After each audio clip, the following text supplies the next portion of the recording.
నామముకు స్తోత్రం కలుగును గాక. దేవుడు మరి ఒక్కసారి మనల్ని అందరినీ ఈ రీతిగా సజీవంగా ఆరోగ్యంగా నిలిపి ఆయన సన్నిధిలో మరి విజ్ఞాపన చేయుటకు, స్తుతించి ఆరాధించటకు ఇచ్చిన మహా గొప్ప కృపను బట్టి దేవునికి వందనాలు, కృతజ్ఞతాస్థితులు చెల్లిస్తూ ఉన్నాను. మరి జాయిన్ అయిన ప్రతి ఒక్కరిని కూడా దేవుడు దీవించి ఆశీర్వదించాలి. మరి మీ అందరికి కూడా మరి ఒకసారి ప్రత్యేక వందనాలు తెలియజేస్తూ ఉన్నాను. మరి మనము సమయం వేస్ట్ చేయకుండా మన ఇన్విటేషన్ లో స్లైట్ చేంజ్.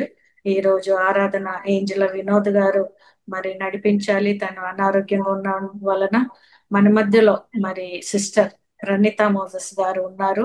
మన మధ్యలో ఇంత ముందుకు వచ్చి మన ఆరాధనలో నడిపించారు. చాలా వందనాలు సిస్టర్. లాస్ట్ మినిట్ లో కూడా మరి ఇన్విటేషన్ యాక్సెప్ట్ చేశారు. మా మధ్యకు రావడం ఎంతో సంతోషకరము. దేవుడు మిమ్మల్ని ఆరాధన ఆత్మతో నడిపించును గాక. మరి మీరు ఈ ఆరాధన వాక్యం కొరకు మీరు ఒక చిన్న ప్రార్థనతో ప్రారంభించాలని కోరుతూ ఉన్నాను. ఈ సమయాన్ని మీకు అప్పగిస్తూ ఉన్నాను. Over to sister Moses Praneetha garu. Praise Lord everyone. Praise Lord sister. దేవుని యొక్క మహాకృపను బట్టి దేవునికి నిండు కృతజ్ఞతలు తెలియచేస్తూ ఉంటున్నాను. ఈ యొక్క స్తుతి ఆరాధనని మనము ప్రార్థనతో ప్రారంభించుకుందాం. మహాపరిశుద్ధుడా, మహోన్నతుడా, మా జీవం కలిగిన దేవ, నీ పరిశుద్ధ పాదం బట్టి నీకు వందనాలు, కృతజ్ఞత స్తుతి స్తోత్రములు చెల్లిస్తూ ఉంటున్నాను ప్రభువా. నిన్న నేడు నిరంతరం ఏకరీతిగా ఉన్న గొప్ప దేవుడవు ప్రభువా, నీకు స్తోత్రం తండ్రి. ఆకాశ మహాకాశములు పటజాలనంత విస్తారమైన దీవెనలు మాపై కుమ్మరించి మమ్మల్ని మీ కృపలో జ్ఞాపకం చేసుకొంచిన గొప్ప దేవా, నీకు స్తోత్రం చెల్లిస్తూ ఉంటున్నాను తండ్రి. ముఖ్యంగా నా ప్రభువా, కాలములు సమయములు మీ యొక్క స్వాధీనములో ఉంటున్నాయి నాయన. ఏ సమయమున ఏది సంభవిస్తుందో మీకు తెలియదు గనుక మెలకువగా ఉండి ప్రార్థించమని చెప్పిన దేవా, నీకు స్తోత్రం తండ్రి. నాయన, ఈ చక్కటి సమయమును నాకు మీరు అనుగ్రహించినందుకై మీకు వందనాలు చెల్లిస్తున్నా. ఇది నీ చిత్తమని నేను నమ్ముచుంటున్నాను దేవా, నీకు స్తోత్రం తండ్రి.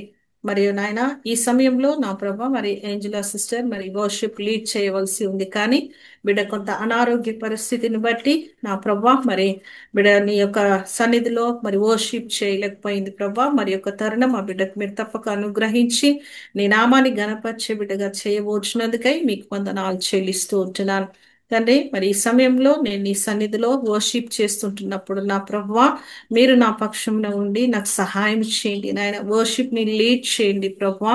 నా తండ్రి, నీకే వందనాలు చెల్లిస్తూ ఉంటున్నాను తండ్రి. నా స్తుతులకు కారణభూతుడా, స్తోత్రార్హుడా, ధవలవర్ణుడా, రక్తవర్ణుడా, 10,000లో అతి సుందరుడా నాయన, నీ నామాన్ని నేను స్తుతిస్తూ ఉంటున్నప్పుడు నా ప్రభువా, మీరే మీ నామానికే మహిమ రావాలి తండ్రి, మీ నామానికే ఘనత రావాలి ప్రభువా. నా తండ్రి, మీకే సమస్త మహిమ చెల్లిస్తూ ఉంటున్నాను. మరి నాయన, జూమ్ లో జాయిన్ అయిన ప్రతి బిడ్డలను బట్టి నీకు వందనాలు, స్తుతులు, స్తోత్రములు చెల్లిస్తూ ఉంటున్నాను నాయన. జూమ్ లీడ్ చేసిన సిస్టర్ ని మీరు దీవించండి. తన జీవితంలో మీరు ఎన్నో సాక్ష్యాలు నా ప్రభా, మేము ప్రతి సాటర్డే నా ప్రభా ఎంతో నా ప్రభా సాక్ష్యములు వింటుంటున్నాం. అనేక దైవజనులను సిస్టర్ ప్రోత్సహిస్తూ అనేక మందికి ప్లాట్ఫామ్ ఇస్తూ నా ప్రభా చక్కగా లీడ్ చేస్తున్న బిడ్డను దీవించండి, ఆశీర్వదించండి. ఎవని మనస్సు నీ మీద ఆనుకొనో వారిని నేను పూర్ణ శాంతి గలవారినిగా కాపాడుతానన్నావు. ఎస్ మాస్టర్, డిజైర్ ని ఫుల్ఫిల్ చేస్తున్న దేవానికి స్తోత్రం. With God all things are possible అని చెప్పిన దేవుడు ప్రభువా. నా తండ్రి, అవును, నీకు అసాధ్యమైంది ఏదీ లేదని ఆ బిడ్డ ద్వారా నువ్వు రుజువు చేసుకున్న దేవుడు నా ప్రభువా, నీకు స్తోత్రం తండ్రి. నాయనా, నీకు వందనాలు చెల్లిస్తూ ఉంటున్నా. బిడ్డ పట్ల మరి ఉన్న డిజైర్లన్నింటినీ మీరు ఫుల్ఫిల్ చేయమని ప్రార్థిస్తుంటున్నాం. నీ సేవ విషయంలో ఆత్మ భారం కలిగి ఉన్న సిస్టర్ని మీ చేతులకు అప్పగిస్తూ ఉంటున్నాను. నా తండ్రి, నన్ను నీ చేతులకు అప్పగిస్తూ ఉంటున్నాను. ఈ యొక్క స్తుతి ఆరాధన నీ నామానికి మహిమ తెచ్చుకొనమని నా ప్రభు, నా రక్షకుడు, ప్రియకుమారుడైన యేసున్నతమైన నామంలో ఈ నా ప్రార్థన అతి మిక్కిలి వినయంతో వేడుకొని ప్రార్థిస్తున్నాను పరమ గొప్ప తండ్రి, ఆమేన్. ఆమేన్. దేవుని ప్రశస్త నామమునకు మహిమ కలుగులాగున ఈ యొక్క పాటను పాడి దేవుని నామాన్ని గణపరిచి కీర్తిస్తామండి. కలములతో రాయగలనా, కవితలతో వర్ణించగలనా, కళ్ళలతో వివరించగలనా నీ మహోన్నతమైన ప్రేమ, ముళ్ళతో వ్రాయగలమా, కవితలతో వర్ణించగలమా, కళ్ళలలో వివరించగలమా నీ మహోన్నతమైన ప్రేమ. ఆరాధించును,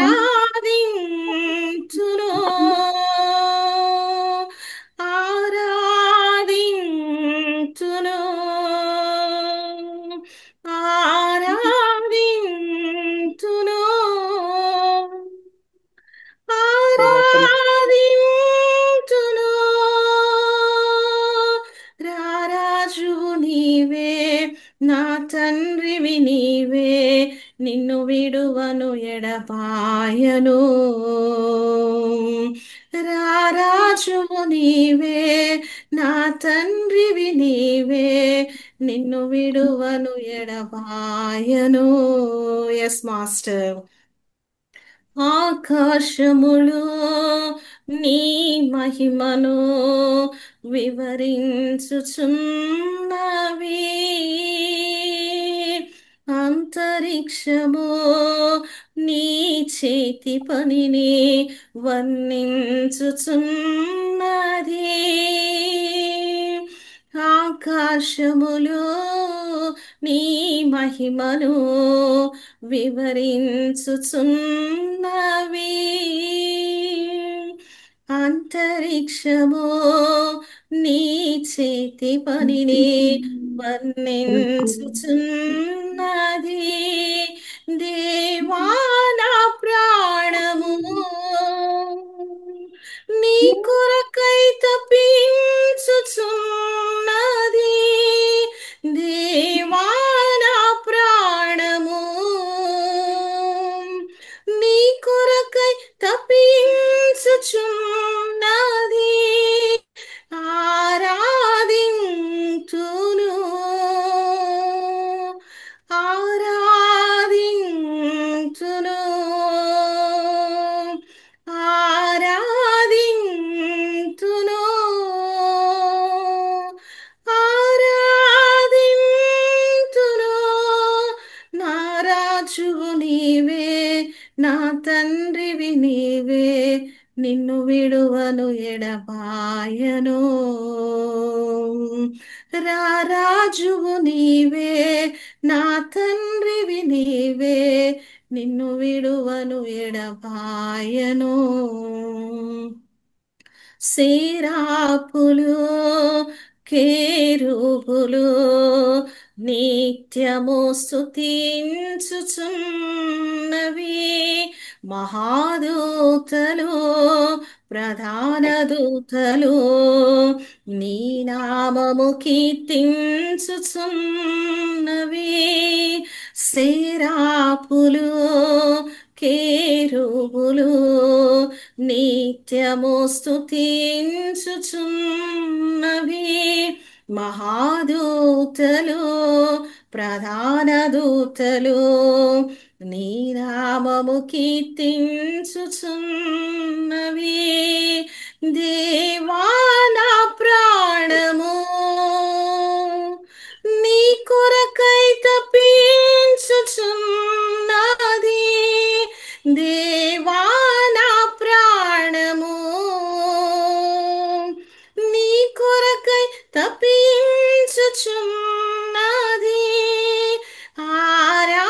ఆరాధింతును, ఆరాధింతును. Yes master. ఆరాధింతును,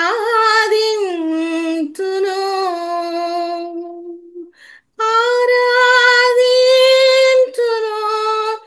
నా రాజువు నీవే, నా తండ్రివి నీవే, నిన్ను విడువను ఎడబాయను. రారాజువు నీవే, నా తండ్రివి నీవే, నిన్ను విడువను ఎడబాయను. Thank you Jesus. You Master, lead me, Lord, guide me, Lord, in the name of Lord and Savior Jesus Christ. మరి ఒక కీర్తన పాడి దేవుని నామాన్ని గణపరిచి కీర్తిద్దామండి. దావీదుకు చూపిన శాశ్వత కృపా దేవుడు మనందరికీ చూపించుచున్నాడు. శాశ్వతమైన ప్రేమతో ఆయన మనల్ని ప్రేమించుచుంటున్నాడు. విడవక ఎడబాయక కృప చూపించుచున్నాడు.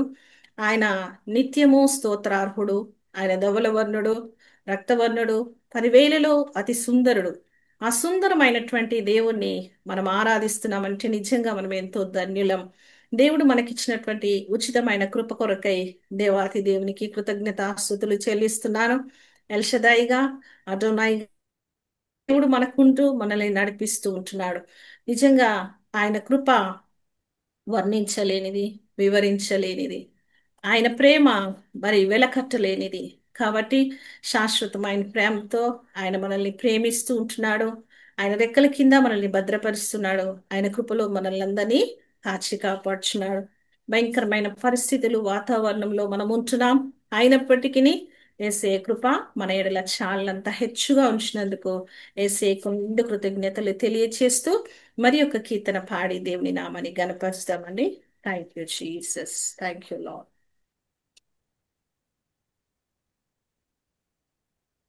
ఆరాధనా నీకే ఆరాధనా, ఆరాధనా యేసు అన్ని వేళలా, ఆరాధనా నీకే ఆరాధనా, ఆరాధనా యేసు అన్ని వేళలా. నా కష్టాలలో ఆరాధన, శోక సంద్రములో నీకే ఆరాధన, నా నష్టాలలో ఆరాధన, లోకమే నన్ను విడచిన నీకే ఆరాధన, ఆరాధన నీకే ఆరాధన, ఆరాధన యేసు అన్ని వేళలా, ఆరాధన నీకే ఆరాధన, ఆరాధన యేసు అన్ని వేళలా. ఓటములే నాకు మిగిలిన, కన్నీట నింద మునిగిన, ఆదరించు యేసుని చూస్తూ ఆరాధన, నా ప్రియులే చేయి విడిచిన, సిరులున్నా లేకపోయినా నన్ను విడువని యేసుని చూస్తూ ఆరాధన, యేసయ్యా నీకేనా ఆరాధన, యేసయ్యా నీకేనా స్తుతి కీర్తన, యేసయ్యా నీకేనా ఆరాధన, యేసయ్యా నీకేనా స్తుతి కీర్తన, ఆరాధన నీకే ఆరాధన, ఆరాధన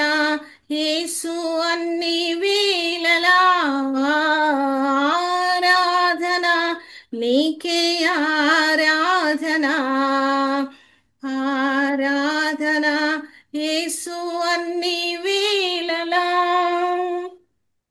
రోగములే క్షీణించిన, శాంతి లేక కుమిలిపోయిన, సర్వమును భరించు యేసుకే ఆరాధన, శోధనలే చుట్టుముట్టిన, పాపములే రాజ్యమేలిన, లోకాన్ని గెలిచిన యేసుకే ఆరాధన, రోగములే క్షీణించిన, శాంతి లేక కుమిలిపోయిన, సర్వమును భరించు యేసుకే ఆరాధన, శోధనలే చుట్టుముట్టిన, పాపములే రాజ్యమేలిన, లోకాన్ని గెలిచిన యేసుకే ఆరాధన, యేసయ్యా నీకేనా ఆరాధన, యేసయ్యా నీకేనా స్తుతి కీర్తన, యేసయ్యా నీకే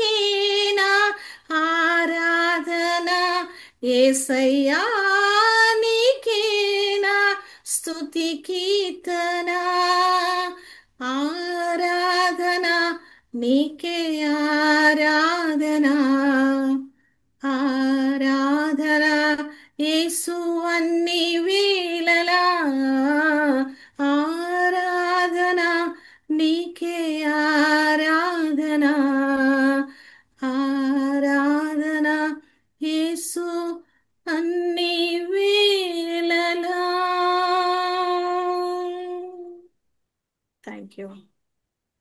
thank you sister, thank you so much. Thank you sister. చాలా సంతోషము, అద్భుతమైన ఆరాధన నడిపించిన మరి దేవుడికి వందనాలు. మరి మీకు ప్రత్యేక వందనాలు. దేవుడిచ్చిన తలాంతు దేవుడి కొరకు వాడడం ఎంతో ఆశీర్వాదకరము. అద్భుతంగా పాడారు, చాలా సంతోషము.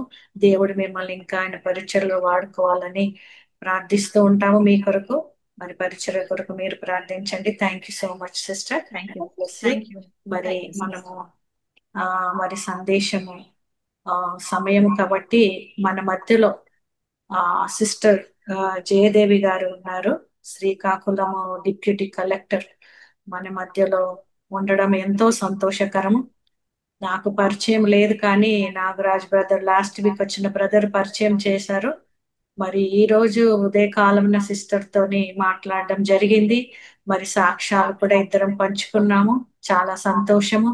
మరి దేవుడు మరి ఎప్పుడైతే దేవుణ్ణి నమ్ముకున్నారో మరి అన్యుల నుంచి దేవుడు సిస్టర్ ని రక్షించుకున్నాడు. అప్పటి నుంచి మరి ఇప్పటి వరకు దేవుడి పరిచయలో మరి గొప్పగా వాడుకుంటున్న దైవజనురాలు మన మధ్యలో ఉండడము చాలా సంతోషకరము. మరి ఇందాక ప్రార్థన చేసిన, లాస్ట్ ప్రేయర్ చేసిన మరి సిస్టర్ కూడా మరి ఇద్దరు పరిచయలో వాడబడము చాలా సంతోషము. మరి మన మధ్యలో ఉండడం కూడా ఎంతో ఆశీర్వాదకరం. కాబట్టి ఈ సమయాన్ని వృధా చేయకుండా ఇంకా తన సాక్ష్యాన్ని ఇంకా వివరంగా తెలుసుకున్నటకు దేవుడు ఈ గొప్ప అవకాశం ఇచ్చాడు. దేవుడికి వందనాలు. సమయమును మనం వేస్ట్ చేయకుండా సిస్టర్ గారికి అప్పగిస్తున్నాను. Over to you sister Jayadevi garu. Okay okay, thank you sister. చిన్న ప్రార్థన చేసుకుని సాక్ష్యము వాక్యము పంచుకున్నాము. చిన్న ప్రార్థన. మహాపరిశుద్ధుడు తండ్రి, నీకు వందనాలు, స్తుతి స్తోత్రాలు చెల్లిస్తున్నాం ప్రభా. ఈ యొక్క ఉదయకాల సమయంలో ప్రభా నీకే గొప్ప కృప, నీ కృప ఉంచినందుకే నీకు వందనాలు తండ్రి. నేను తగ్గవలసినది, మీరు హెచ్చవలసినది. మిమ్మల్ని మీరు హెచ్చించుకుని మీ నామానికి మహిమకరంగా మాట్లాడమని, మహిమ ఘనత ప్రభావాలు సమస్తం మీరు ఒక్కరే పొందమని యేసుక్రీస్తు పరిశుద్ధ నామంలో మిక్కిలి వినయపూర్వకంగా అడిగి బ్రతిమలాడి వేడుకొనుచున్నాం తండ్రి. ఆమేన్ ఆమేన్ ఆమేన్ ఆమేన్.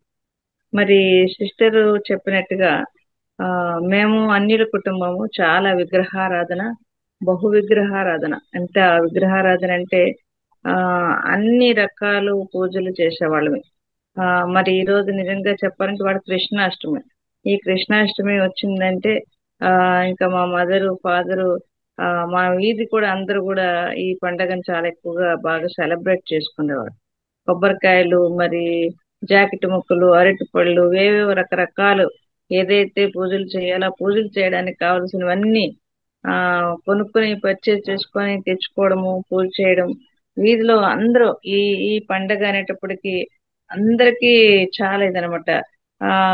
ఆ వీధిలో అందరూ కూడా ఈ పండగ చేసేవారు. సో ఇలాగా అన్ని పండగలు చేయడము, హిందూ పూజలు చేయడము, విగ్రహారాధన చేయడము. మాకు యేసుప్రభు అంటే క్రిస్టియన్స్ దేవుడు, అంతేగాని యేసుప్రభు నిజమైన దేవుడు అనే సంగతి ఎవరు చెప్పలేదు, మాకు తెలియదు కూడా. ఏదో మాకు మేము స్కూల్లో చదువుకునేటప్పుడు మాకు నూతన నిబంధన బుక్స్ పంచుతుండేవారు, చిన్న చిన్న చిన్న పుస్తకాలు పంచేవారు. అవి అప్పుడు పంచినప్పుడు ఇంటికి తెచ్చి అప్పుడప్పుడు చూస్తుండేవాడు.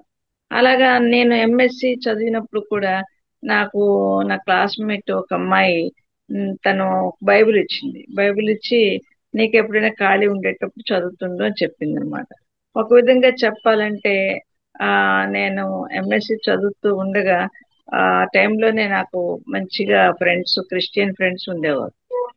ఆ క్రిస్టియన్ ఫ్రెండ్స్ ద్వారా దేవుడి గురించి విన్నాను, కానీ అందే ఏంటంటే వాళ్ళ మతం వేరు మన మతం వేరు అనేటటువంటి ఒక పద్ధతే తప్ప ఇది యేసు ప్రభు నిజదేవుడు, ఇది నిజమైనది అని చెప్పేసి తెలియదు. ఆ బైబిల్ కూడా తెచ్చుకున్నాను, చదువుతుండేదాన్ని అప్పుడప్పుడు. సామెతలు ఎక్కువగా చదువుతుండేదాన్ని నేను. ఇలాగా ఉండేటప్పుడు అనుకోని విధంగా ఆ ప్రభు మా అమ్మగారితో మాట్లాడారు. మాట్లాడినప్పుడు ఆ మా అమ్మగారితో ఏమని మాట్లాడారంటే, ఇర్మియా గ్రంథం 3వ అధ్యాయం చదువు అని మాట్లాడారు. సో ఎప్పుడైతే అలా మాట్లాడారో మా అమ్మగారు నేను కలిసి పాస్ట్ గారి దగ్గరికి వెళ్ళాం. ఎందుకంటే మరి మాకు తెలీదు, ఇర్మియా అంటే ఎవరో తెలీదు, 3వ అధ్యాయమే అవేం తెలియదు, బైబిల్ గురించి తెలీదు. అప్పుడు మీ ఇద్దరం వెళ్ళేటప్పుడు అక్కడ చూసినప్పుడు అక్కడ పాస్టర్ గారు ఏం చెప్పారంటే, మిమ్మల్ని తినివేసే దేవతల్ని మీరు ప్రార్థిస్తున్నారు, నా తట్టు తిరిగినప్పుడు నేను మిమ్మల్ని ఆ ఆశీర్దిస్తాను, నేను రక్షకుడిని అని అమ్మ దాని అర్థం మాట్లాడుతున్నారు అంటే, అప్పుడు వెంటనే మా మదరు అసలు అంతవరకు విగ్రహారాధనలో ఉండనటువంటి మా మదర్ వెంటనే యాక్సెప్ట్ చేశారనమాట ప్రభువుని. బాబు మీరు ఇప్పుడే వచ్చి మా ఇంట్లో ఉన్న విగ్రహాలన్నీ తీసేయండి, యేసు ప్రభుని నమ్ముకుంటాను, ఏ దేవుడు నాతో మాట్లాడలేదు, ఇన్ని ఇన్ని దేవుళ్ళు పూజ చేశాము కానీ ఎవరూ నాతో మాట్లాడలేదు, యేసు ప్రభు నాతో మాట్లాడారు, మాట్లాడే దేవుడు ఉన్నారని నాకు ఇంతవరకు తెలీదు అని చెప్పేసి మా అమ్మగారు అనడం జరిగింది. అలా అనేప్పుడు ఆ పాస్టర్ గారు ఏమన్నారంటే, ఉండండి 3 రోజులు ఉపవాసం ఉండి వస్తామమ్మా, ఈలోగా మీరు కూడా ప్రార్థన చేయండి అన్నప్పుడు ఆ 3 రోజులు మేము కూడా ప్రార్థన చేశాము, ఉపవాసం ఉన్నాము. పాస్టర్ గారు కూడా, వాళ్ళు ఇంకో పాస్టర్ గారు అందరూ కలిసి ఒక సంఘం అంతా ఉపవాసం ఉండి వాళ్ళు కూడా వచ్చారు. మా ఇంట్లో ఉన్న విగ్రహాలన్నీ తీసేశారు, అందరం కూడా ప్రభుని అంగీకరించాము.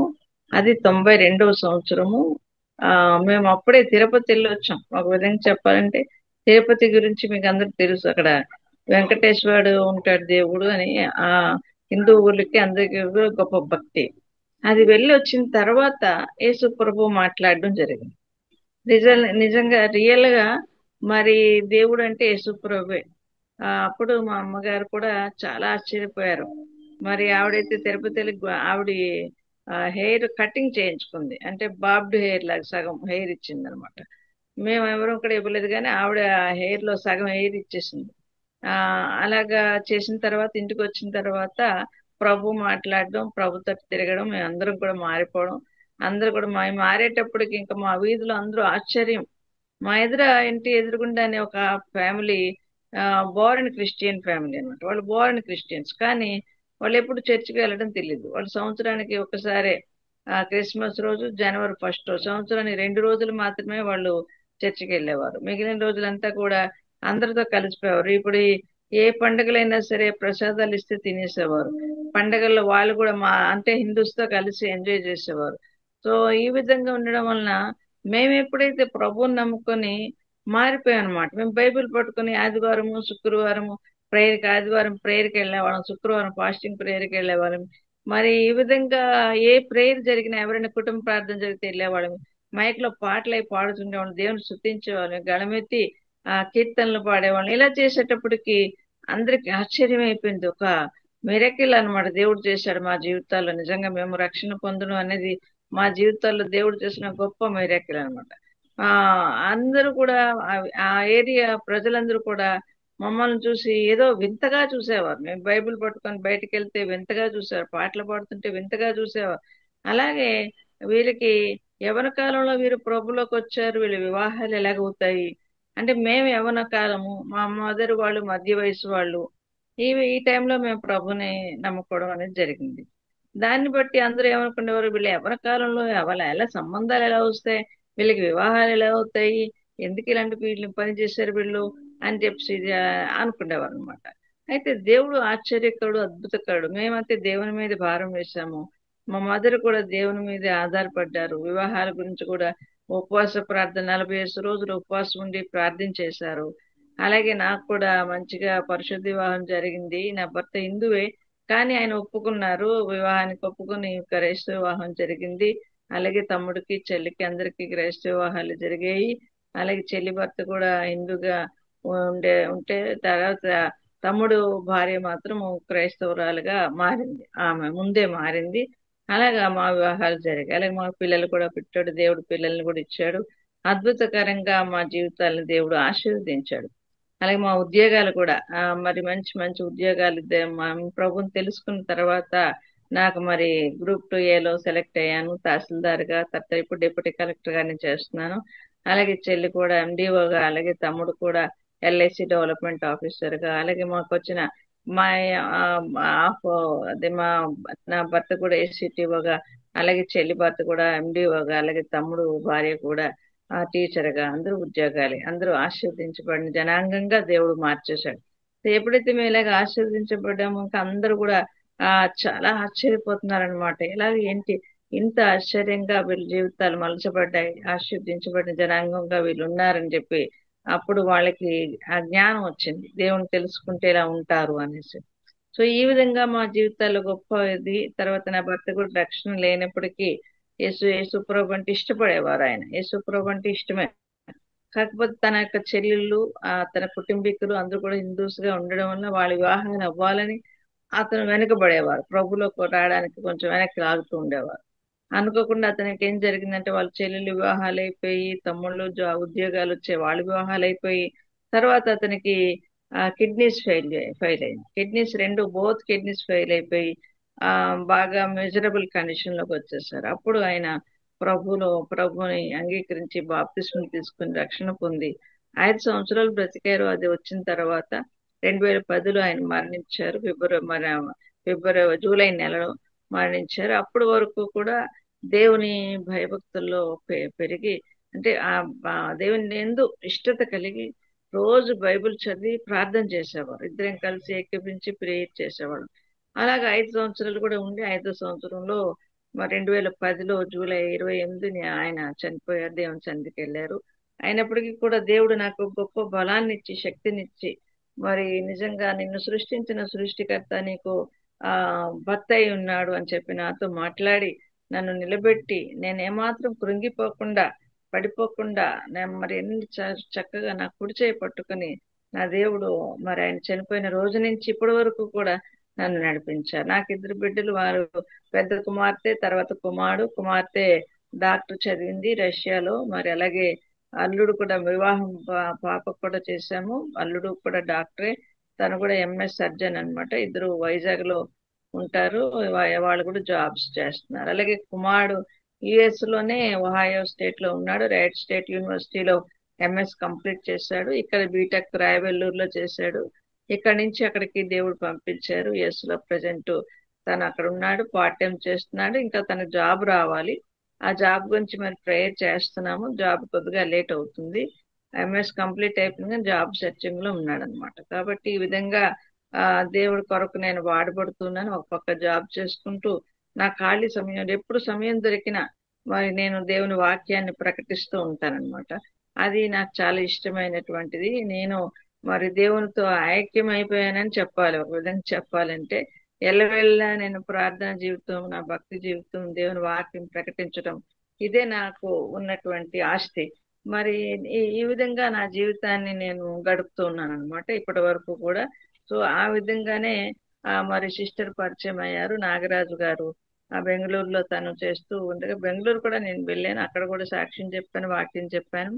సెలవు దినాల్లో ఉండేటప్పుడు వెళ్ళి రావడం జరిగింది. అలాగే తను ఇప్పుడు మన సిస్టర్ ఎస్తేర్ గారిని కూడా పరిచయం చేశారు. ఈ విధంగా ఈ ప్లాట్ఫామ్ లోనికి వచ్చి నేను దేవుని వాక్యం ప్రకటించడానికి దేవుడు నాకు గొప్ప అవకాశాన్ని ఇచ్చినందుకు దేవాదేవునికి నేను కృతజ్ఞతలు, స్తుతులు, స్తోత్రాలు చెల్లిస్తున్నాను. కాబట్టి మనం వాక్య భాగంలోనికి వెళ్దాము. ఇంకోసారి ఇంకెప్పుడైనా ఉండేటప్పుడు నేను కూడా ఇంకా సాక్ష్యాలు మరి చెప్పడానికి అవకాశం ఉంటుంది. కాబట్టి వాక్య భాగంలోనికి వెళ్దాం. ఈరోజు కొంతమంది పరిశుద్ధ గ్రంథములో అన్యులు దేవునికి మొరపెట్టినటువంటి విధానం గురించి నాకు దేవుడి మధ్య అలాగ ఆలోచన చేస్తున్నప్పుడు ఒక తలంపు ఇచ్చారు. ఆ తలంపులో వచ్చినటువంటి ఆ ఉపదేశాన్ని నేను మీతో పంచుకోవాలని ఆశపడుతున్నాను. కొంతమంది భక్తులు అన్యులు పరిశుద్ధ గ్రంథములో దేవుని సన్నిధిలో వారు మొరపెట్టిన విధానం మనము ఈ రోజు చూడబోతున్నాము. ఆదికాండము 21వ అధ్యాయంలో 14 నుంచి 21 వచనాలు నేను చదువుతున్నాను. ఆదికాండం 21వ అధ్యాయంలో 14 నుంచి 21 వచనాలు చదివితే, కాబట్టి తెల్లవారినప్పుడు అబ్రహాము లేచి ఆహారమును నీళ్ల తిత్తిని తీసుకొని ఆ పిల్లవానితో కూడా హాగరునకు అప్పగించి ఆమె భుజం మీద వాటిని పెట్టి ఆమెను పంపివేశాను. ఆమె వెళ్లి బెయేర్షెబా అరణ్యములో అటు ఇటు తిరుగుచూ ఉండెను. ఆ తిత్తులోని నీళ్లు అయిపోయిన తర్వాత ఆమె ఒక పొద క్రింద చిన్నవాని పడవేసి, ఈ పిల్లవాని చావు నేను చూడలేనని అనుకొని వింటి వేత దూరం వెళ్లి అతనికి ఎదురుగా కూర్చుండెను. ఆమె ఎదురుగా కూర్చుండి ఎలుగెత్తి ఏడ్చెను. దేవుడు ఆ చిన్నవాని మొరను వినెను. అప్పుడు దేవుని దూత ఆకాశం నుండి హాగరుని పిలిచి, హాగరు, నీకేమి వచ్చినది? భయపడకుము. ఆ చిన్నవాడున్న చోట దేవుడు వాని స్వరము విని ఉన్నాడు.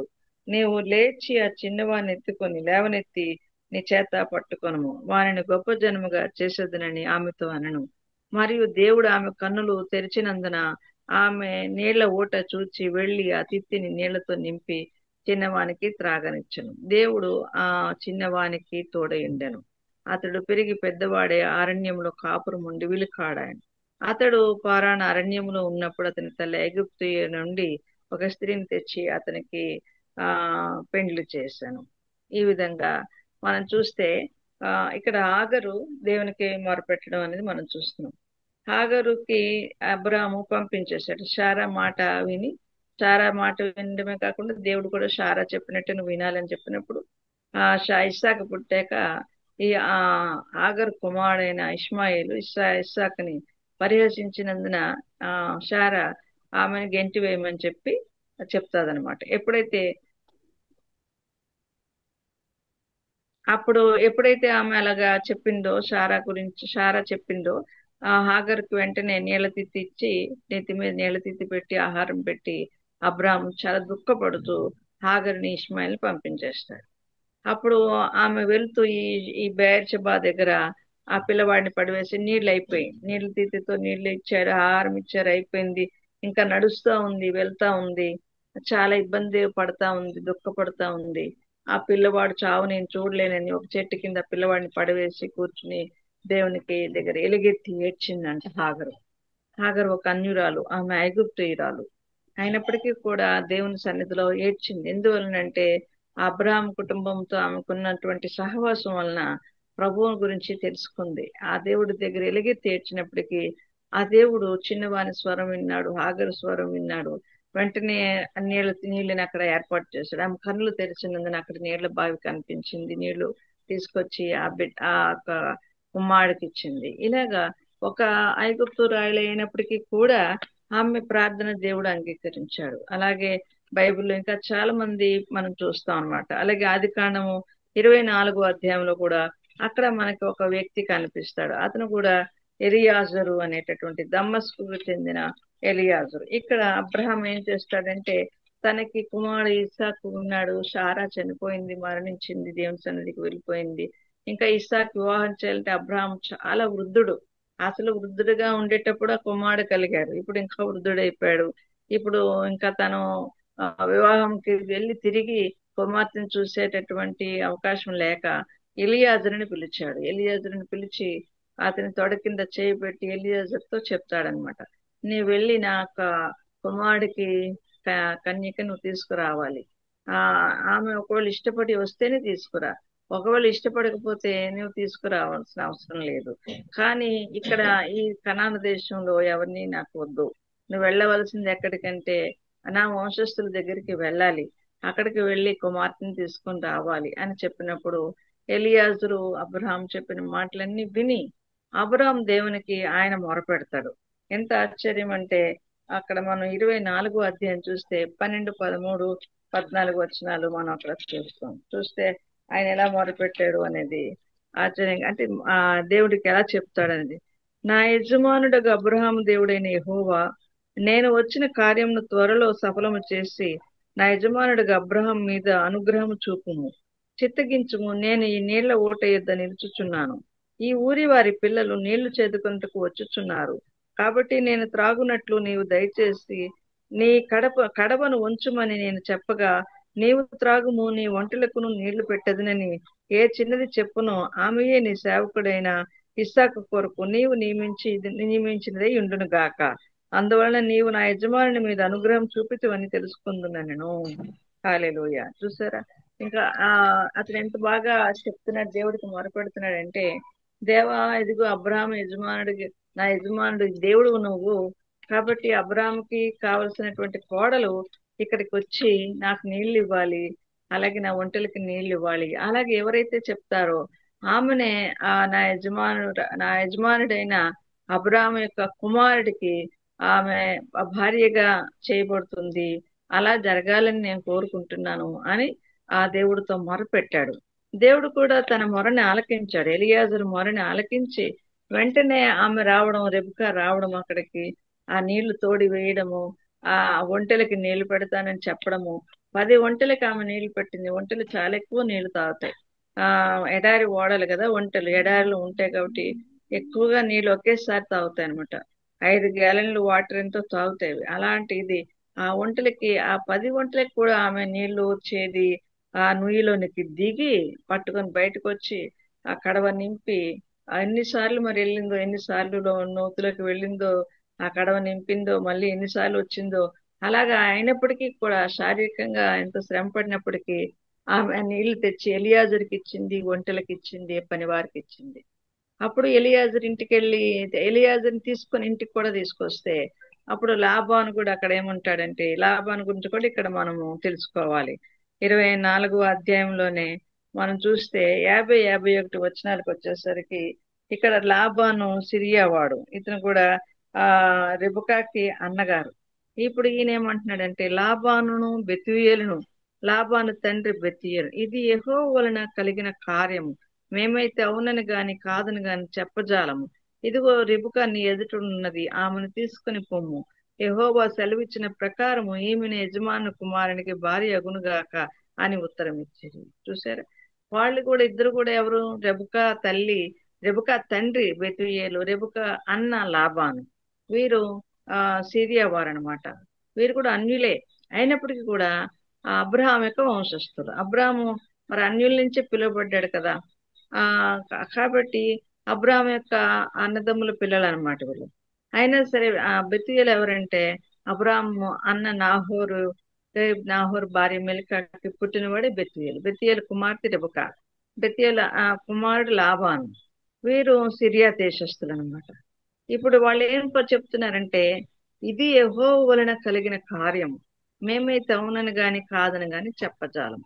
ఆ కుమార్తె మీ ఎదుట ఉంది, తీసుకెళ్ళమని చెప్తా ఉన్నారు. ఎంత ఆశ్చర్యం కదా. వాళ్ళు కూడా దేవుణ్ణి ఎరిగారు. ఎలాగా ఎలియాజరు వచ్చి యెహోవాకు మొరపెట్టిన విధానం, ఆయన భక్తి చూసి, ఎలియాజరు కూడా అన్యుడే, దమస్కు అతని తాలూకా దేశం. ఆయన దమస్కు ఎలియాజరు అంటారు. కాబట్టి అతను అన్యుడే, వీళ్ళు అన్యులే. ఆ అమ్మాయిని ఇవ్వడానికి రెబెకా చాలా చక్కనిది, మంచి కన్యక, పరిశుద్ధమైన కన్యక. ఈ యొక్క పరిశుద్ధ సంఘముతో యేసు ప్రభు పెండ్లి కుమారుడుగా, పరిశుద్ధ సంఘం పెండ్లి కుమార్తెగా రెండో రాకడలో జరుగుతుంది మా వివాహము. దీనికి సాదృశ్యంగా ఈ ఆదికాండ 24వ అధ్యాయం ప్రతి ఒక్క క్రిస్టియన్ మ్యారేజ్ లో ఎంగేజ్మెంట్ సమయంలో ఇది తప్పకుండా ప్రస్తావిస్తారనమాట. ఇస్సాకు రెబెకాల ఎంగేజ్మెంట్ అనేది 24వ అధ్యాయంలో మనం చూస్తాం. ఈ ఎంగేజ్మెంట్ లో ముఖ్యమైన ప్రధాన పాత్రధారులు ఎవరంటే ఎలియాజరు, లాబాను. వీళ్ళిద్దరూ కూడా అన్యులే అయినప్పటికీ కూడా ఈ పరిశుద్ధ వివాహానికి వీరిద్దరు సహకారం చాలా ఎక్కువగా ఉంటదన్నమాట. లాబాను చెప్తాడు ఆమెని తీసుకొని వెళ్ళండి అని. అప్పుడు తర్వాత కూడా లాబాను మరలా అంటాడనమాట, ఆ బెతూయేలు భార్య ఇద్దరు కూడా అంటారు, అయినప్పటికీ ఒకసారి మరలా ఆమెను అడుగుతాము అని చెప్పి ఆమెను అడిగినప్పుడు ఆమె కూడా ఇష్టపడుతుంది వెళ్ళడానికి. సో అప్పుడు మళ్ళీ వాళ్ళు ఏం చెప్తారంటే, వారు రెబెకాతో, మా సహోదరి నీవు వేలకు తల్లి వగుదువుగాక, నీ సంతతి వారు తమ పగవారి గవిని స్వాధీనపరుచుకుందురుగాక అని ఆమెను దీవింపగా, రెబెకాయు ఆమె పనికెత్తులను లేచి ఒంటెలనేక మనుషుని వెంబడి వెళ్ళిరి. అట్లా ఆ సేవకుడు రెబెకాని తోడుకొని వెళ్ళాను, తోడుకొని పోయాను. ఈ విధంగా రెబెకా యొక్క వివాహానికి ఎలియాజరు, లాబాను, బెతూయేలు వీళ్ళందరూ కూడా అన్యులైనప్పటికీ కూడా రెబెకాకి ఇస్సాకు వివాహం చేయడంలో ప్రధాన పాత్రధారులై ప్రభువుని వెంబడించిన వారు. యెహోవా దేవుని అడిగి ఆ దేవుని యొక్క ఆ క్రమాన్ని అనుసరించి ఆయన్ని ప్రార్థించి ఈ వివాహానికి కారకులయ్యారు.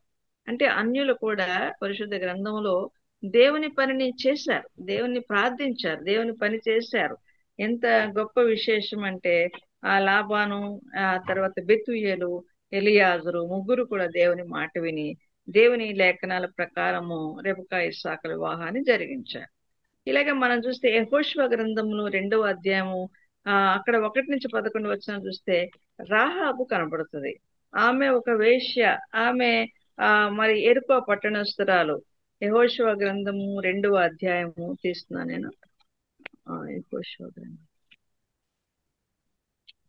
నిజంగా ఇక్కడ కూడా మనం చూస్తే ఆమె ఎంత వేశ్య అయినప్పటికీ కూడా ఆమె కూడా ప్రభుని వెంబడించింది, ప్రభు మాటలు విన్నదనమాట. ఇక్కడ మనం చూస్తే వేగులు వారిని పంపిస్తాడు ఎరుకోకి. ఎవరు? యెహోషువ యుద్ధం చేయడానికి ముందుగా పంపించినప్పుడు ఈమె ఆ వేగుల వారిని దాచిపెడతారు. జమ్ము పెట్టే ఉన్నటువంటి కట్టెలు వేసుకునేటట్టు ఆ అలమర పైన ఏంటంటే అటక పైన వారిద్దరిని దాచిపెడుతుంది అనమాట.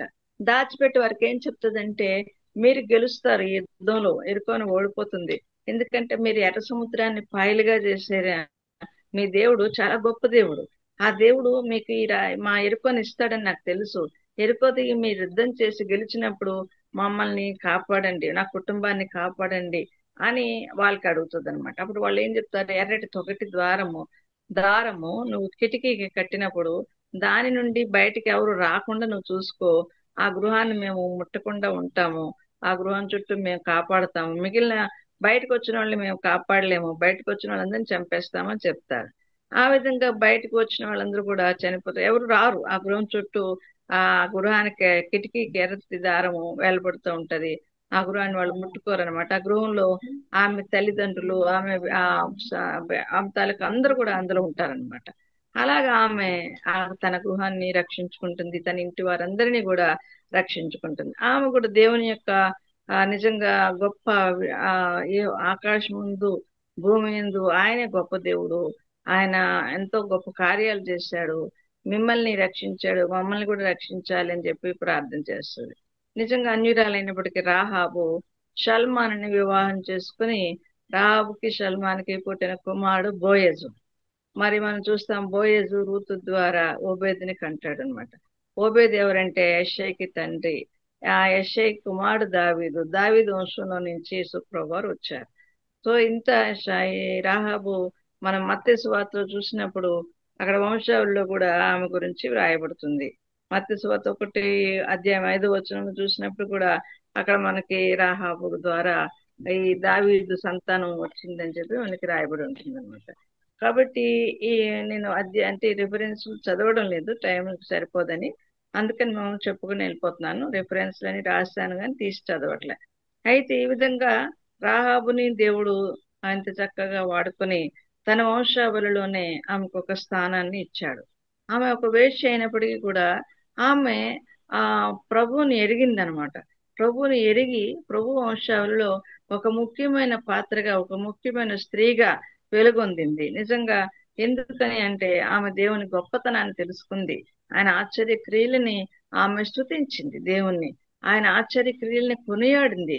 మీ దేవుడు ఆకాశానికి భూమికి సృష్టికర్త, మీ దేవుడు గొప్పవాడు, మీ ఎదుట ఎవరు కూడా నిలవలేరు, ఎందుకంటే మీ వెనక మీ పక్షంగా మీ దేవుడు మీతో కలిసి యుద్ధం చేస్తున్నాడు అని వాళ్ళకి చెప్పి తన కుటుంబాన్ని తన ఇంటి వారి అందరినీ కూడా ఆమె రక్షించుకుంటుందన్నమాట. కాబట్టి ఈ విధంగా దేవుడు రాహాబుని రక్షించాడు. అలాగే నిర్గమకాండం 18వ అధ్యాయం 10, 11, 12 వచనాలు కూడా అక్కడ చూసినప్పుడు, నిర్గమకాండం 18వ అధ్యాయంలోనికి మనం వెళ్దాం. అక్కడ ఇత్రో మనకు కనపడతాడు, మోషే మామ ఇత్రో కనపడతాడు. ఆ సమయం ఉందండి, పర్వాలేదా? 8:25 అయిపోయింది, చెప్పండి సిస్టర్. సరే, ఓకే. అదే ఒకవేళ సమయం అయిపోయిందంటే నేను అదే ఉన్నది అంటే చెప్తాను, ఇంకా ఉంది. చెప్పండి సిస్టర్, ఉంది. ఓకే. నిర్గమకాండం 18వ అధ్యాయం సిప్పోరాని ఇచ్చి వివాహం చేస్తాడు. మిద్యానీయ మోషే పారిపోయి ఐగుప్తు నుంచి వచ్చేసి మిద్యానీయుల దగ్గరికి వచ్చాడు. మిద్యానీయుల బావి దగ్గర ఉండేటప్పుడు అక్కడ బావి నుంచి నీళ్లు తోడి ఆ గొర్రెలకి నీళ్లు వేసినప్పుడు ఈ సిప్పోరా పిల్లలందరూ కూడా, ఆడపిల్లలందరూ కూడా వెళ్ళి ఆ మిద్యానీయుల ఇత్రోకి చెప్తారు తండ్రికి. అప్పుడు తండ్రి ఆ మోషేని తీసుకురమ్మంటాడు. సో మోషే వచ్చి ఇత్రో దగ్గర ఉండేటప్పుడు, కొంతకాలం ఇత్రో దగ్గరే ఉండేటప్పుడు తన కుమార్తెనిచ్చి కూడా వివాహం చేస్తాడు. వివాహం చేసిన తర్వాత కూడా మోషే ఎప్పుడైతే ఐగుప్తు నుంచి తన ప్రజల్ని విడుదల కలిగించి బయటికి తీసుకురావాలని చెప్పినప్పుడు ఇత్రో పంపిస్తాడనమాట. సరే నువ్వు వెళ్ళు మోషే, నీ పని నువ్వు చెయ్యి, దేవుడు నీకు చెప్పాడు కదా అని చెప్పి. అలా చేసిన తర్వాత కూడా దేవుడు తనకు విజయాన్ని ఇచ్చినట్టు తన ఎర్ర సముద్రాన్ని 2 పాయలుగా చేసి ఆరణ్యాల మీద ఇశ్రాయేలు ప్రజలు నడిపించడం, ఇవన్నీ కూడా ఇత్రో విని చాలా సంతోషిస్తాడు. సంతోషించి 18వ అధ్యాయంకి వచ్చేసరికి ఇక్కడ ఇత్రో మోషేతో కొన్ని మాటలు చెప్తూ ఉంటాడు అనమాట. 10, 11, 12 వచనాలు చూస్తే, మరియు ఇత్రో ఐగుప్తుల చేతిలో నుండి ఫరో చేతిలో నుండి మిమ్మల్ని విడిపించి ఐగుప్తుల చేతి క్రింద నుండి ఈ ప్రజలను విడిపించిన యెహోవా స్తుతింపబడును గాక. ఐగుప్తీయులు గర్వించి ఇశ్రాయేలు మీద చేసిన దౌర్జన్యమును బట్టి ఆయన చేసిన దానిని చూచి యెహోవా సమస్త దేవతల కంటే గొప్పవాడని ఇప్పుడు నాకు తెలిసినదనను. మరియు మోషే మామి అయిన ఇత్రో ఒక దహన బలులను దేవునికి అర్పింపగా అహరోనును ఇశ్రాయేలు పెద్దలందరూ మోషే మామతో దేవుని సన్నిధిని భోజనం చేయవచ్చేది. హల్లెలూయా. నిజంగా ఇక్కడ చూడండి, ఆయన దేవుడిని అంగీకరించాడు, దహన బలి కూడా అర్పించాడు.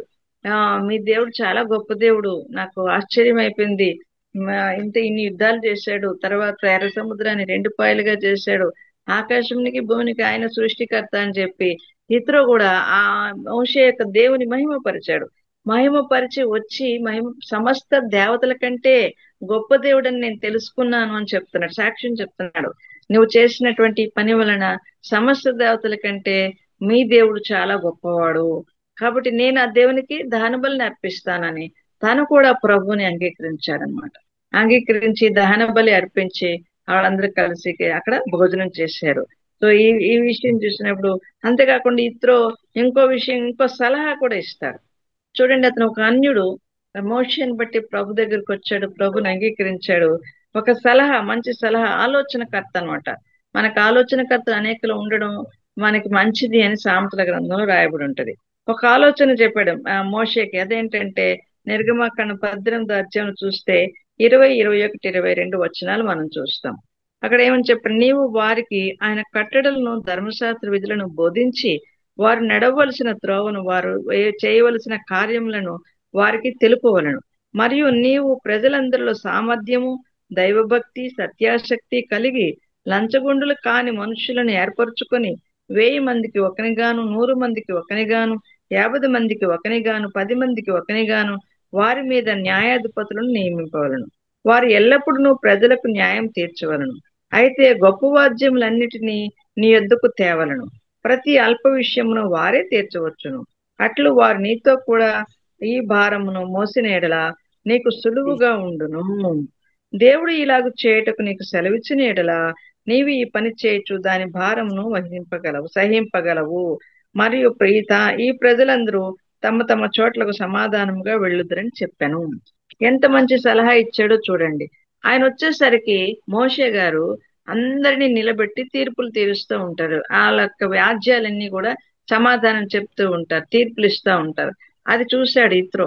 చూసి, మోషే నువ్వు చేస్తున్న ఈ పని చాలా భారయుతమైనది, ఇంతమందికి నువ్వు ఎన్ని తీర్పులను చెప్పగలవు, ఎంత సమయాన్ని వెచ్చించగలవు, ఇలా కాదు, నువ్వు ఈ విధంగా చేస్తే బాగుంటుందని ఒక మంచి సలహా ఇచ్చాడు. ఏమని, 10 మందికి ఒక్కరిని, 50 మందికి ఒక్కరిని, 100 మందికి ఒక్కరిని, 1000 మందికి ఒక్కరిని, ఒక అధిపతులను, నువ్వు న్యాయాధిపతుల్ని పెట్టు. ఈ న్యాయాధిపతులు ఎటువంటి వారు ఉండాలి, దైవభక్తి కలిగి, సామర్థ్యము కలిగి, వారికి సహనంతో సమాధానం చెప్పగలిగే వారిని నువ్వు న్యాయాధిపతులుగా నియమించు. వీరు ఆ వాద్యములన్నీ కూడా అక్కడే తీర్చేస్తారు.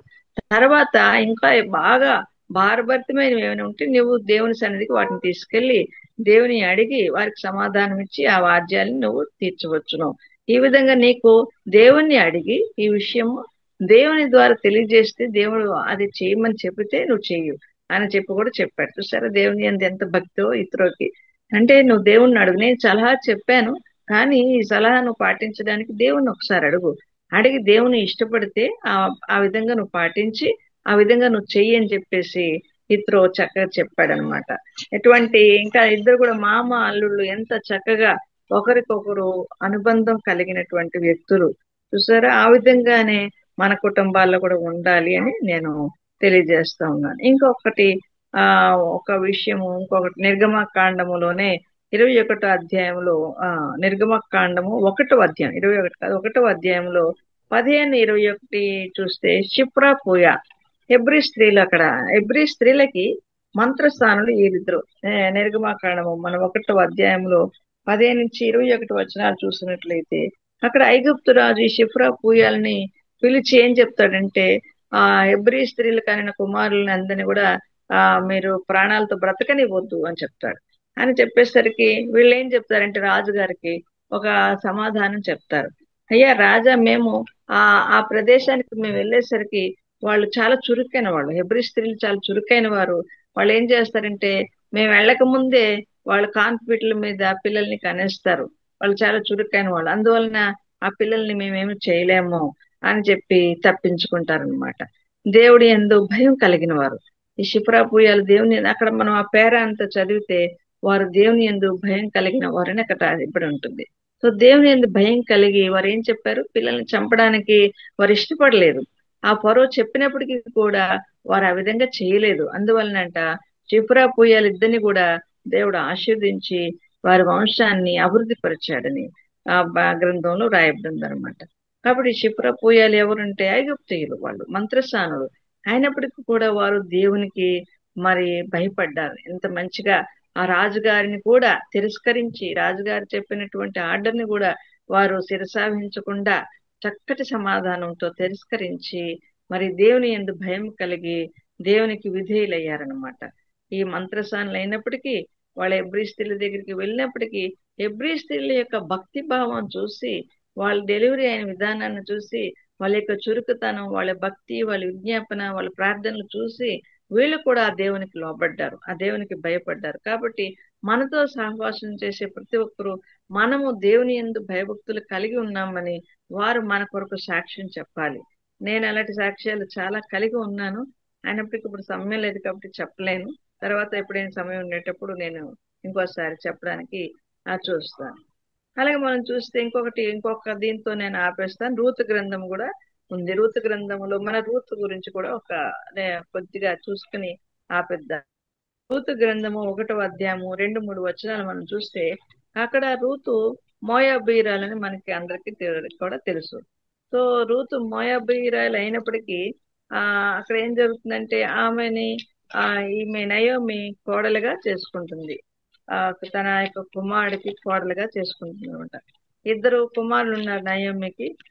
నయోమి ఎక్కడికి వెళ్ళిపోయింది అంటే మరి తన యొక్క ఇశ్రాయేల్ దేశాన్ని విడిచిపెట్టి తను వేరే దేశానికి వెళ్ళిపోయింది. అందువలన అక్కడ ఒక శాపం కొని తెచ్చుకున్నట్టుగా మనకు అక్కడ కనిపిస్తుంటుంది అనమాట. సో రూతు గ్రంథం తీస్తున్నాను నేను.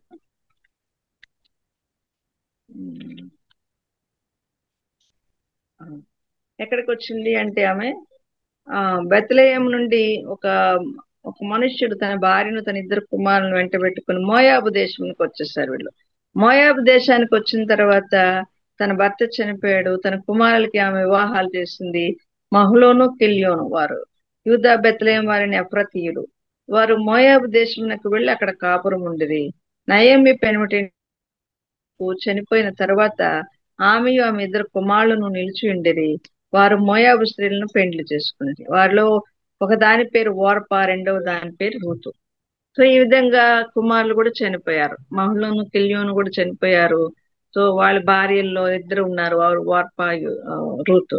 అప్పుడు ఓర్పా ఏం చెప్పిందంటే నయోమి చెప్తుంది, అయ్యా మరి నేను ఇక వృద్ధాప్యంలో ఉన్నాను, ఇప్పుడు మీ కొరకు ఒక కుమారుల్ని కనలేను, కానీ మీరు వెళ్ళిపోండి, మీ కన్నవారింటికి వెళ్ళిపోండి, అక్కడ చక్కగా వివాహాలు చేసుకుని సంతోషంగా ఉండండి అని చెప్పినప్పుడు ఓర్పా వెళ్ళిపోయింది. రూతు మాత్రం వెళ్ళలేదు.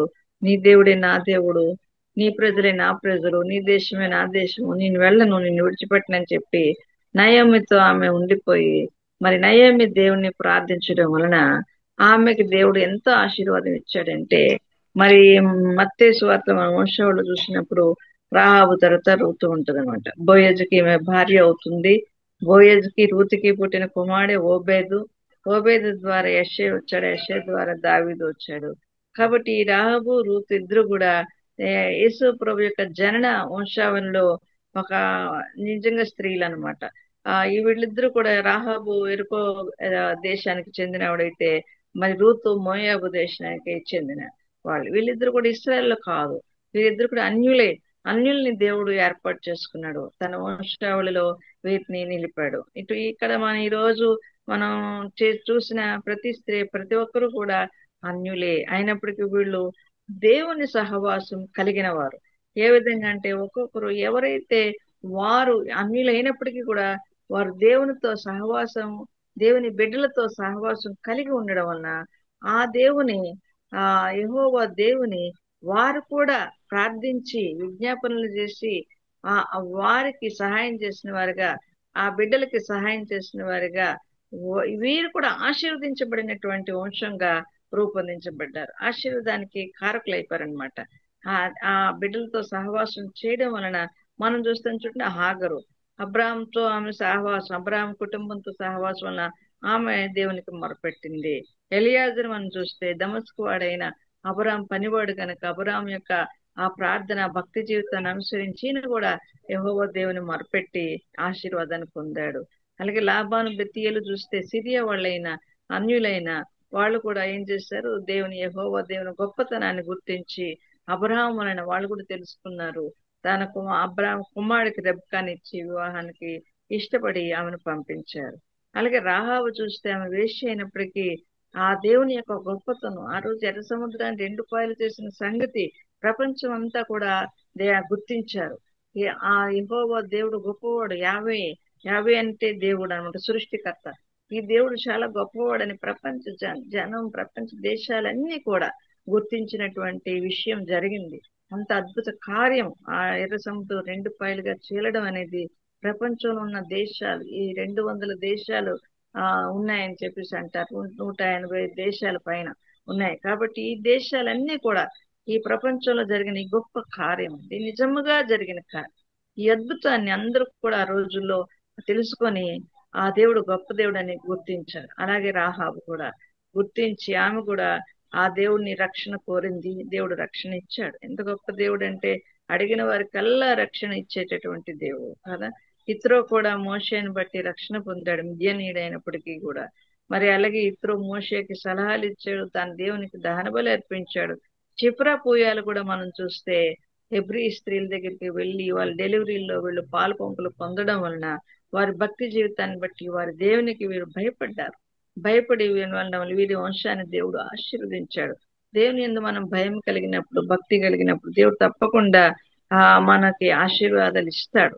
అన్యులుగా ఉండి కూడా వీళ్ళు ఆశీర్వాదాలు పొందారంటే దేవుని బిడ్డలుగా ఉన్నప్పుడు మనం ఇంకెంత ఆశీర్వాదాలకు పాత్రలుగా ఉంటాము అనేది మనం గ్రహించుకొని మనం దేవుని యందు భయభక్తులు కలిగి, రూతు కూడా మోయాబీయురాలు అయినప్పటికీ తన అత్తను వెంబడించింది, నయోమిని వెంబడించి ప్రార్థనా జీవితం, భక్తి జీవితాన్ని కలిగి నిజంగా బోయాజుకి భార్య, ఆమె కూడా వంశావళిలో ఒక పాత్రగా, ఒక స్త్రీగా మరి నిలబడ్డారు. కాబట్టి రాహాబు మరి రూతు వీళ్ళు అన్యులైనప్పటికీ కూడా యేసుక్రీస్తు యొక్క జననంలో, వంశావళిలో వారు ముఖ్యమైన మైలురాయిగా నిలబడినట్టుగా మనం చూస్తున్నాం. కాబట్టి అన్య స్త్రీలైన, పరదేశస్తులైన ఇటువంటి వారే ఇంత ఆశీర్వాదాలు పొందినప్పుడు యేసుప్రభు రక్తంలో కడగబడి ఆయన అంగీకరించి ఆయన బిడ్డలుగా మనం ఉండి ఇంకా గొప్ప ఆశీర్వాదాలకి కర్తలుగా, పాత్రలుగా మనం ఉండాలని, వాడబడాలని మరి కోరుకుంటూ, అలాగే మరి నాకు ఈ అవకాశం ఇచ్చినటువంటి దేవాది దేవునికి నేను కృతజ్ఞతలు తెలియజేస్తూ,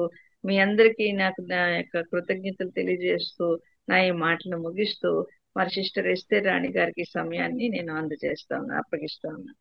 సిస్టర్ దేవునికి మహిమ కలుగును గాక. మరి నిజంగా మరి సిస్టర్ యొక్క సాక్ష్యం, మరి బైబిల్లో వాక్య ప్రకారంగా దేవుడు అన్యులను ఏ రీతిగా రక్షించి ఆశీర్వదించాడు అని మరి సిస్టర్ ద్వారా దేవుడు మనందరితో మాట్లాడాడు. మనం ఏ పరిస్థితిలో ఉన్నా గాని, మరి ఎక్కడ ఉన్నా గాని దేవుడు మరి ఏర్పరచుకున్న బిడ్డలను రక్షించుకుంటాడు, ఆశీర్వదిస్తాడని మరి మన మంచి వర్తమానము విన్నాము. మరి సిస్టర్ కూడా మరి జాబ్ చేస్తూ పరిచర్యలో దేవుడు వాడుకుంటున్నాడు. అందుని బట్టి దేవుని స్తుతిస్తూ సిస్టర్ కి ప్రత్యేక వందనాలు తెలియజేస్తూ ఉన్నాను. అద్భుతమైన సాక్ష్యం సిస్టర్ మీది. నిజంగా దేవుడు మాట్లాడితేనే కానీ దేవుడు ఆయన మహిమను కనపరుచుకుంటేనే గాని మనకు దేవుడి మీద నమ్మకం విశ్వాసము కలగదు.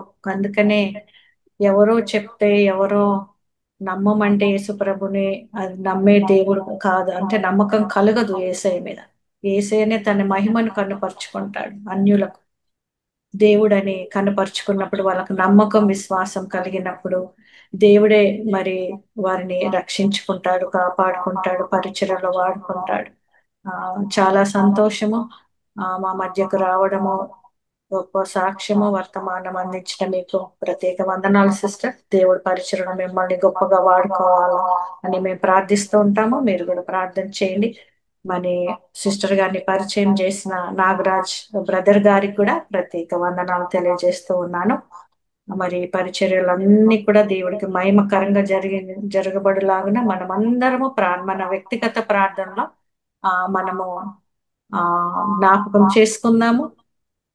విజ్ఞాపన ప్రార్థనలలో కూడా అంశములు మీరు వ్యక్తిగతంగా మీరు ప్రార్థించినప్పుడు కూడా అంశముల కొరకు ప్రార్థన చేయండి. దేవుడు ఈ పరిచర్యలన్నీ ఆయనకు మహిమకరంగా జరిగించులాగున మనము నమ్మకంగా యథార్థంగా మరి పూర్ణ మనసు పూర్ణ ఆత్మతో ప్రార్థన చేస్తాం. ఆయన ఉద్దేశము కలిగి మనం చేస్తామండి. దేవుడికి మహిమ కలుగును గాక. మరి ఈ మన మధ్యలో బ్రదర్ నాగరాజ్ బ్రదర్ గారు ఉన్నారు. మరి చివరి ప్రార్థన ఆశీర్వాదంతో మనం ముగించుకుందాం.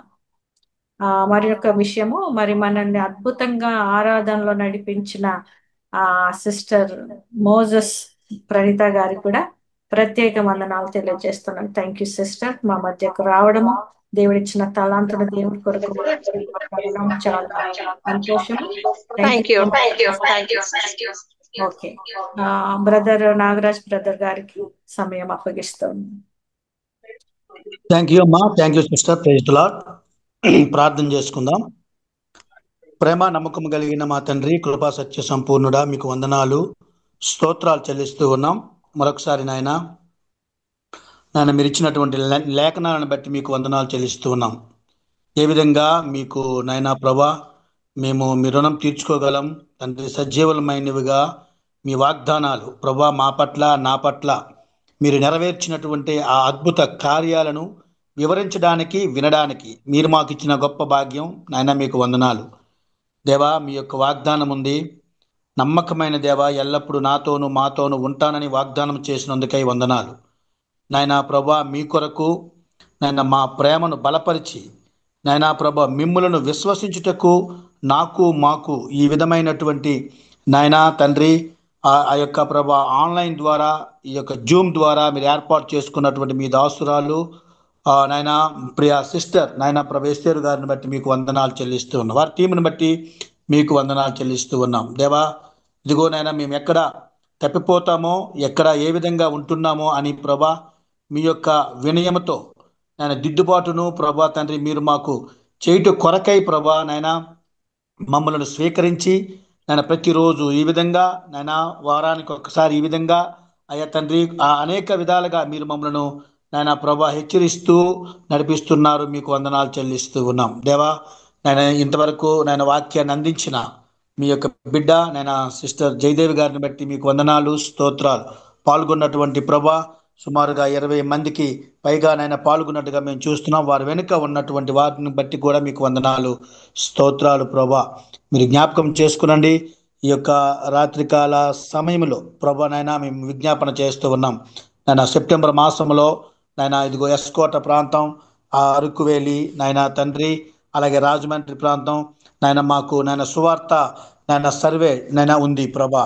మేము బయలుదేరుతూ ఉన్నాం, సహాయం దయచేయండి నాయన. మా ప్రయాణం అంతట్లో మీ కృపను ఉంచండి. ఎవరిని మీరు ఏర్పాటు చేసుకుంటున్నారో, ఎవరిని మీరు సిద్ధపరుస్తూ ఉన్నారో మాకు తెలియదు. మేమైతే నేను మనుషులంగా మేము కొంతమందిని మేము అనుకున్నాం, కానీ ప్రభా అది మీ ఏర్పాట్లో ఎవరు ఉన్నారో వారిని మాత్రమే మీరు సిద్ధపరచమని మేము ప్రార్థన చేస్తూ ఉన్నాం. ఈ రాత్రికాల సమయంలో మరొకసారి నాయన ఆరాధన చేసినటువంటి వారిని, నడిపిస్తున్నటువంటి మీ దాసురాలను, అలాగే తండ్రి నాయన వాక్యాన్ని చెప్పినటువంటి మీ దాసురాలను మీ చేతులకు అప్పగిస్తూ ఉన్నాం. నేను ఎండ్ టైం రివాల్వర్ నన్ను మినిస్ట్రీని కొరకై మేము ప్రార్థన చేస్తూ ఉన్నాం. కృప కలిగిన దేవా నాయన, ఇదిగో ప్రభ మీ దాసురాలు నాయన అయా తండ్రి ఎంతో దూర ప్రాంతంలో నాయన గొప్ప నాయన తండ్రి దేశంలో ఉంటూ నాయన భారతదేశంలో ఉన్నటువంటి నాయన ప్రజల ఆత్మ రక్షణ కొరకై తండ్రి వారి క్షేమం కొరకై వారి యొక్క నాయన మేలు కొరకై ఎంతో ప్రతిరోజు ప్రార్థన విజ్ఞాపన చేస్తూ ఉంది. నాయన బిడ్డను దీవించండి, వారి పిల్లలను, వారి కుటుంబాన్ని, వారి యొక్క కొలిక్స్ని అందరినీ మీ చేతులకు అప్పగిస్తూ ఉన్నాం. ఈ జూమ్లో పాల్గొన్న ప్రతి ఒక్కరిని మీ చేతులకు అప్పగిస్తున్నాం. ప్రభా సహాయం దయచేయండి నాయనా. మీకు వందనాలు, స్తోత్ర. వారు చేస్తున్న పరిచర్య మునుపురాయి ప్రాంతంలో నాయన తండ్రి అనేక మంది నాయన ఏజెన్సీ ప్రజలు నాయన ఇదిగో ప్రభా ఆకలితో ఉన్నటువంటి వారికి ఆహారం ఇస్తూ, వారికి వస్త్రాలు ఇస్తూ ప్రభా సువార్థికులను ప్రభా తండ్రి ప్రోత్సహిస్తూ పంపిస్తున్నటువంటి విధానమును కొరకై మీకు వందనాలు, స్తోత్రాలు. ప్రాంతంలో పరిచర్య చేస్తున్న శివను బట్టి, రామును బట్టి మీకు వందనాలు. జ్ఞాపకం చేసుకునండి, వారిని మీరు బలంగా వాడుకోమని మేము ప్రార్థన చేస్తూ ఉన్నాం. కనికరించండి నాయన. మీకే స్తుతులు, స్తోత్రాలు, కృతజ్ఞతాస్తుతులు చెల్లిస్తూ ఉన్నాం నాయన. మాలో ఉన్న ప్రతి బలహీనతలను మీరు తొలగించండి నాయన. మీరు మాకు ప్రతిరోజు మీ యొక్క నాయన తండ్రి నాయన బిడ్డల ద్వారా నాతో మాట్లాడుతున్నందుకై మీకు వందనాలు, స్తోత్రాలు చెల్లించుకుంటూ మహిమ ఘనత ప్రభావాలు మీకు ఆరోపించుకుంటూ యేసు నామములో స్తుతించి ప్రార్థించి వేడి అడుగుచున్నాము మా పరమ తండ్రి. Amen, amen. ఇప్పుడు మన తండ్రి అయిన దేవుని యొక్క ప్రేమ, కుమారుడైన క్రీస్తు కృప, పరిశుద్ధాత్మ అన్యోన్య సహ మనకు, మన కుటుంబాలకు, సర్వలోక తన పరిశుద్ధులకు, అలాగే ఎండ్ టైం రివైవల్ నైనా హోలీ స్పిరిట్ మినిస్ట్రీకి, సిస్టర్ ఎస్తేర్ గారికి ఈరోజు వాక్యం అందించినటువంటి మీ కుమార్తె మీ దాసురాలు ప్రభా నాయన సిస్టర్ జయదేవి గారికి, ఆరాధన చేసినటువంటి వారి అందరికీ, పాల్గొన్న ప్రతి ఒక్కరకు సదాకాలము తోడయుండి సంరక్షించి కాపాడును గాక. Amen, amen. Thank you brother, thank you so much. మరి మీరు ప్రార్థనలో జ్ఞాపకం చేసుకోండి. నెక్స్ట్ మంత్ బ్రదర్ వాళ్ళు కొంతమంది వెళ్తూ ఉన్నారు సర్వేకి. ఎక్కడెక్కడైతే మందిరాలు మూయబడ్డాయో, ఎక్కడైతే మరి ఆరాధన జరిగించబడడం లేదో, మరి ఒక మంచి దేవుని ఉద్దేశం కలిగి వాళ్ళు బయలుదేరుతున్నారు. కాబట్టి ప్రార్థన సహకారం ఎంతో అవసరము. మీరు అందరూ ప్రార్థనలో జ్ఞాపకం చేసుకోండి.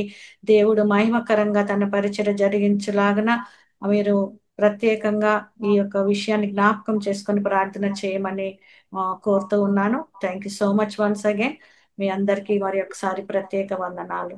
God bless you all. We will end this meeting right now.